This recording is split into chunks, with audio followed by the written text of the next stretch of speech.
এবার ২২ গজে চক দে India. Bat এবং বল হাতে ভেলকি দেখালেন ৪০ ঊর্ধ্বরা। কথায় আছে না যে একজন খেলোয়াড় হতে গেলে আপনাকে নির্দিষ্ট বয়স সীমা এবং স্বাস্থ্যবান হতে হবে? থুড়ি। কথায় কি আবার ২২ গজে দাদাগিরি দেখাচ্ছেন ৪০ ঊর্ধ্ব বয়সীরা? শুনে অবাক হচ্ছেন তো? এমনই ঘটনার সাক্ষী থাকলো বাঁকুড়া জেলার জগদ্দলা গোড়াবাড়ি ফুটবল ময়দান।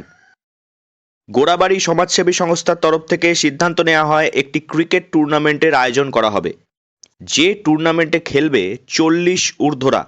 সেই মোতাবেক এদিন এরকমই একটি একদিবসীয় ক্রিকেট টুর্নামেন্টের আয়োজন করা হয়। সেখানে ৬টা দল অংশগ্রহণ করে। এই টুর্নামেন্টে রীতিমতো দাদাগিরি দেখাতে দেখা যায় ৪০ ঊর্ধ্ব দাদাদের। সংসারের হাল ধরে দাদাদের সারা দিনভর ব্যাট হাতে দাপিয়ে বেড়াতে দেখে বেজায় আপ্লুত দর্শকরাও।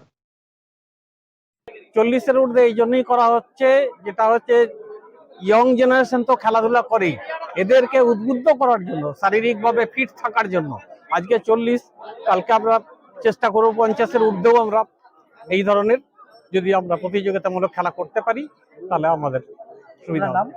এই খেলার এক আয়োজক হিমাংশু দাস জানান, বর্তমান দিনে যা অবস্থা, মানুষ খেলাধুলো ভুলে যাচ্ছে, সবাই মোবাইলে আসক্ত হয়ে পড়েছে। ৪০ ঊর্ধ্বদের মধ্যে এই আয়োজনের মূল কারণ তাদেরকে উদ্বুদ্ধ করা।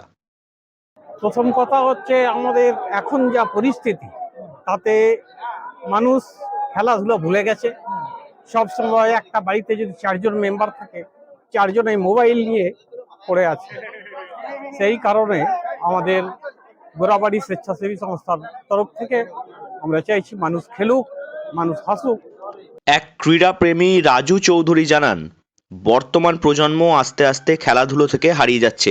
বয়স্করা খেলছে, এটা থেকে পরবর্তী প্রজন্মরা উৎসাহ পাবে বিপুল। খুবই সুন্দর, ভালো লাগছে, কারণ বর্তমান সময়ে এই খেলা আস্তে আস্তে হারিয়ে যাচ্ছে। খেলার মাঠে যারা খেলাপ্রেমী মানুষ আসা যাওয়ার কথা ছিল, তাদের একটা জায়গা থেকে সরিয়ে যাচ্ছে এবার কেবার। আমরা ভুলে যাচ্ছি খেলাটাকে।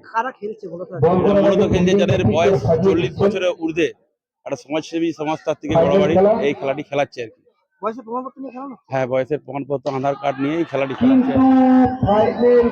বয়স একটি সংখ্যা মাত্র। ঘুরে ফিরে এই কথাটা আমাদের চোখের সামনে চলে আসে বারবার। নিজেদের বয়সকে জয় করে দিনভর ক্রিকেট খেললেন ৪০ ঊর্ধ্ব দাদারা। ২ পার করলে অস্থিমজ্জায় ব্যথা শুরু হয়ে যায়, তবে মনের খিদে থাকলেই ফিরে আসা যায় ময়দানে। সেটাই প্রমাণ করলেন বাঁকুড়ার ৪০ ঊর্ধ্ব পুরুষেরা। বাঁকুড়া থেকে নীলাঞ্জন ব্যানার্জির রিপোর্ট, লোকাল 18 বাংলা।